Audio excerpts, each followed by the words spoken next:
আমার স্বামী দীর্ঘ 10 বছর হয় প্রবাসে আছে। তো একা থাকতে থাকতে আমার আর ভালো লাগতেছে না। তো আমি চাচ্ছি, ওই যে এমন হয় না, কোনটাকে বিয়ে করে আবার হাজবেন্ড আসার পরে নাকি ছেড়ে দেয়। আমি দেখছি আর কি, ইউটিউব ফেসবুকে দেখছি।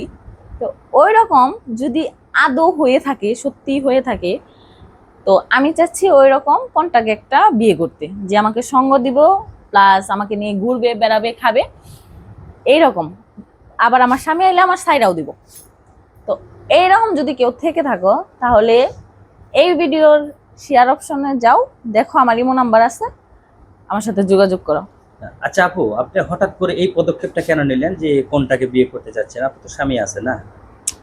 স্বামী আছে, বাট আমার তো মানে সঙ্গ দেওয়ার মতো কেউ নাই। উনি তো প্রবাসে গেছে, আমি যতই তারে আসতে বলি দেশে, সে তো দেশে আসে না। সে আচ্ছা। টাকার লোভে পড়ে গেছে। তো টাকা দিয়ে তো আর সব হয় না, জীবনে স্বাদ আহ্লাদ বলতেও কিছু আছে। এখন তো আমাদের ঘোরার সময়, ঘুরতে ইচ্ছে করে, মন চায় যে বয়ফ্রেন্ড কিংবা স্বামী থাকতো, তে বাইক নিয়ে ট্যুরে যাইতাম। এই যে এখন ওই টাঙ্গর হাওয়ার আসছে, টাঙ্গর হাওরে ঘুরতে যাইতাম। আচ্ছা, কিন্তু উনি তো তা বুঝে না, এই কারণে। মানে এই জন্য আপনি এটা করতে চাচ্ছেন। তো কিরকম মানে কোনটাকে বিয়ে করতে, মানে বয়সটা কিরকম হতো, এবার প্রবাসিতবান হবে কিনা তাও বলেন একটু। প্রবাসী কেউ হবে না, কারণ প্রবাসী স্বামী দেখি তো প্রবাসী মানে দেশি কাউকে চাচ্ছে। অবশ্যই স্মার্ট কাউকে লাগবে, স্মার্ট যে আমার সাথে মানাবে, আর হচ্ছে আমাকে নিয়ে অনেক ঘুরবে, বেড়াবে, আনন্দ করবে। আচ্ছা, তো ফ্যামিলিতে আপনার কে কে আছে? ফ্যামিলিতে সবাই আছে, আমার শ্বশুর শাশুড়ি, মা বাবা সবাই আছে। তো আপনি এটা করতে চাচ্ছেন, আপনার শ্বশুর শাশুড়ি কি বাধা দিবেন আপনাকে যদি? বাধা দিবে জানলে অবশ্যই।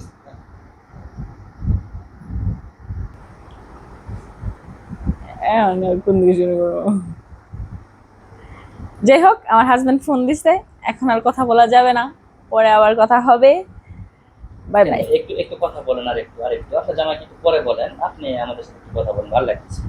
না, আমার সবার আগে হাজবেন্ডকে প্রায়োরিটি দিতে হবে, তারপর ও নিজের সকালাত আছে, এই কারণে বিয়ে করার ইচ্ছা। ঠিক আছে, কিন্তু আপনি যে বলছেন আপনার জামাই প্রবাসে যদিও আছে, আপনি হয়তো কোনটাকে করতে চাচ্ছেন, এটা একটু বিশ্লেষণ করে ভালো করে বলেন, আসলে কারণটা কিসের কারণে আপনি বিয়ে করতে চাচ্ছেন, বা আপনার কোনটার চাহিদা বেশি, এটা একটু বলেন না। আর একাকিত্ব লাগে, একা থাকাটা ভালো লাগে না আর। একা বিয়ের পর থেকে একা, একটা বাচ্চা কাচ্চা নাই। তো একা একটা মানুষ কত বছর থাকতে পারে? তাও আমার, উনি বাইরে গেছে 10 বছর, আমার বিয়ে হয়েছে প্রায় 7 বছর প্লাস। তো এতদিন কি একা থাকা যায়? এই কারণে সঙ্গী দরকার, একটা ঘোরাফেরার মতো একটা সঙ্গী দরকার।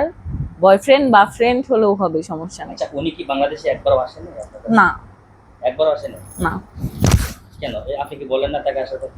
বলি আসে না, উনি টাকার লোভে পড়ে গেছে। তো এখন আপনি দর্শকের উদ্দেশ্যে কিছু বলেন। তো যদি কোনো দর্শক এমন কেউ থেকে থাকো যে আমাকে নিয়ে ঘুরবে, বেড়াবে, কোনটাকে বিয়ে করবে, যাই করবে, তো এমন যদি কেউ থেকে থাকো, তাহলে কি করতে হবে বলো তো? এই ভিডিও শেয়ার অপশনে 3বার ক্লিক করলেই আমার ইমো নাম্বার চলে আসবে। তো ইমো নাম্বারে আমার ফোন করে আমার সাথে যোগাযোগ করতে পারো।